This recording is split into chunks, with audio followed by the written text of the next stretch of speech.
अस्सलाम वालेकुम प्यारे बच्चों। गोरी कव्वे का आज फिर से कोई शरारत करने का दिल कर रहा था। वो अपने शौहर कालू कव्वे से कहती है, कालू जी बहुत दिन हो गए हैं जंगल के परिंदों को तंग किए हुए, क्यों ना आज कोई शरारत करें। गोरी, मैं भी यही सोच रहा हूँ कि कैसे इन परिंदों को उल्लू बनाया जाए।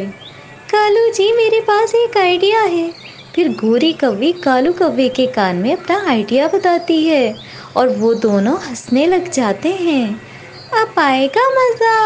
फिर वो दोनों वहाँ से सीधा चिड़िया के पास जाते हैं और चिड़िया से कहते हैं, अरे चिड़िया जल्दी करो, वक्त थोड़ा है, जल्दी करो।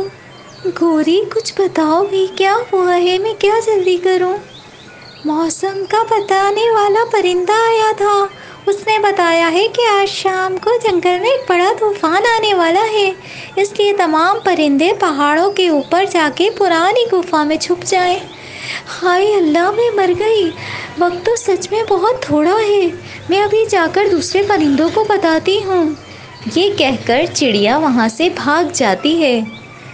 कालू जी अब हमें दूसरों को बताने की ज़रूरत नहीं, चिड़िया खुद ही सब परिंदों को बता देगी। गोरी, देखा चिड़िया परेशानी से कैसे चूचू करने लगी थी। चिड़िया जाकर कबूतर को बताती है। कौवा और कव्वी तोते के पास भी जाते हैं, उससे भी तूफान आने का झूठ बोलते हैं। मेरे तो पंख भी बहुत कमज़ोर हैं, तूफान आ गया तो मैं कैसे बचूंगा। मिट्ठू तोते अभी भागो और तूफान आने से पहले गुफा में चले जाओ। मेरे तो अमरूद भी पड़े हैं, मैं वो खा लूँ फिर जाता हूँ। अगर जिंदा रहे तो अमरूद फिर से मिल जाएंगे, जाओ अपनी जान बचाओ। फिर मिट्ठू तोता डरा हुआ बगैर कुछ खाए वहाँ से गुफा की तरफ भाग जाता है। सब परिंदे गुफा में इकट्ठे हो जाते हैं। हम सब तो पहुँच गए, लेकिन जिन्होंने हमें तूफान का बताया था वो दोनों कौवे अभी तक नहीं पहुँचे। कबूतर वो दूसरे परिंदों को बताने के लिए गए होंगे। अब हम सब यहाँ महफूज हैं, यहाँ तेज़ और आंधी नहीं पहुँच सकती। गोरी, सब चले गए, अब जंगल वीरान हो गया। कालू जी अब बारी बारी हम सबके घरों में जाते हैं और जाकर उन परिंदों का खाना खाते हैं। गोरी, मैं अपने मामा जी को भी बुला लेता हूँ, वो भी पार्टी कर लेगा। फिर कालू अपने मामा जी को फ़ोन करता है। हेलो मामा जी, जल्दी आ जाए हमारे पास पीपल के बड़े दरख्त पर। क्यों कालू, किस लिए? मामा जी आज हम पार्टी करेंगे। पार्टी का सुनकर कालू कौवे का मामा अपना फ़ोन फेंककर भागता हुआ आता है। मामा जी भी पहुंच जाते हैं। कालू अपने मामा जी को अपनी शरारत के बारे में बताता है। हाँ, वो परिंदे भी कितने बुद्धू हैं जो सब मान गए और गुफा में जाकर छुप गए। चलो कालू पहले तोते के अमरूदों से शुरू करते हैं। वो सब तोते के घर जाते हैं और वहाँ पहुँचकर मीठे मीठे अमरूद खाते हैं। मामा जी अब चिड़िया के घर जाते हैं, उसने देगची में कुछ पका कर रखा हुआ था। फिर वो सब चिड़िया के घर चले जाते हैं। ठंडी ठंडी खीर चिड़िया ने बनाकर रखी हुई थी। वो कौवे बड़े मज़े मज़े से चिड़िया की खीर खाते हैं।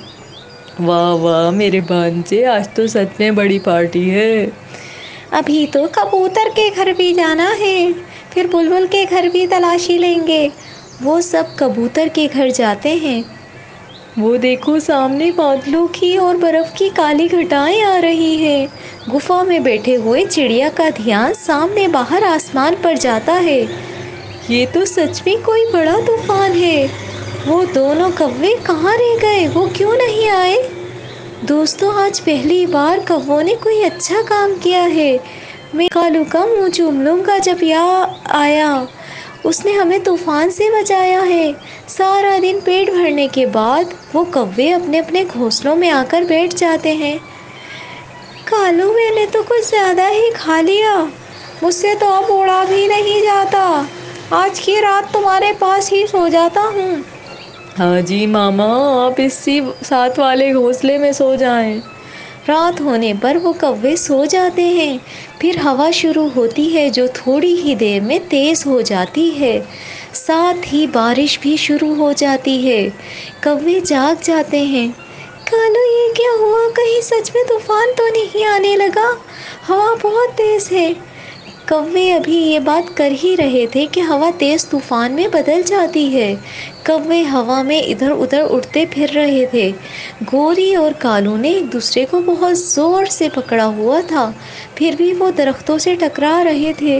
بچاؤ، کوئی ہمیں بچاؤ۔ درختوں سے ٹکرا کر ان کا جسم بری طرح زخمی ہو گیا تھا۔ ماما جی تو سیدھے جا کر ندی میں گرتے ہیں۔ کوے اور کوی دونوں نے ایک دوسرے کو پکڑا ہوا تھا۔ دونوں ہوا کے زور کی وجہ سے دور پہاڑوں میں جا کر غفا کے سامنے گرتے ہیں۔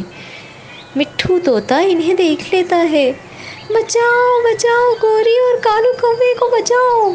مٹھو اور کبوتر باہر جا کر کووں کو غفا کے اندر لے جاتے ہیں۔ میں مر گئی کالو، میرا پنکھ ٹوٹ گیا ہے۔ بیری کے کانٹے میرے پیڑ میں گھس گئے ہیں۔ چڑیا کہتی ہے، جب ہم سب وہاں آ گئے تھے تو آپ کیوں نہیں آئے؟ چڑیا کیا بتاؤں، میں مرتے مرتے بچی ہوں۔ میں جھوٹ نہیں بولوں گی، میں نے اور تمہارے بھائی نے تو تمہارے ساتھ مذاق کیا تھا۔ کمبخت طوفان سچ میں آ گیا اور ہم طوفان میں پھنس گئے۔ گوری ماما جی کہاں ہیں؟ مجھے تو اپنی خبر نہیں ہے اور تم ماما جی کا پوچھ رہے ہو۔ گوری آپ نے ہمارے گھونسلوں سے کھانا تو ضرور کھایا ہوگا۔ ہاں طوطا، کھانا تو کھایا لیکن سزا بھی تو بہت بڑی ملی ہے، میرا تو پنکھ ہی ٹوٹ گیا۔ پھر سب پرندے ہنسنے لگ جاتے ہیں کہ کیسے کووں کو جھوٹ بولنے کی سزا ملی۔ پیارے دوستو، اس کہانی سے ہمیں یہ سبق ملتا ہے کہ مذاق میں بھی ہمیں جھوٹ نہیں بولنا چاہیے۔ پیارے بچوں، اس طرح کی پیاری پیاری کہانیاں دیکھنے کے لیے ہمارے چینل بچوں کا فن ود حذیفہ کو سبسکرائب کیجیے اور ویڈیو کو لائک کر دیں۔ ملتے ہیں نئی ویڈیو میں، تب تک کے لیے اللہ حافظ۔